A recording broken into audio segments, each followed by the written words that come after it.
ঠাকুর এখানে বলেছেন, অহংকার করো না, জগতে হীন হয়ে থাকতে হবে না।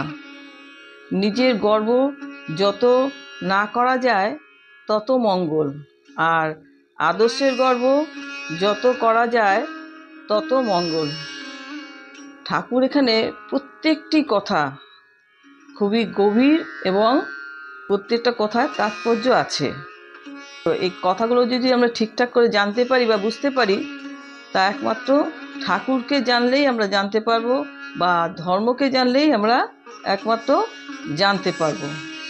তাহলে ধর্মকে জানলে কি জানা?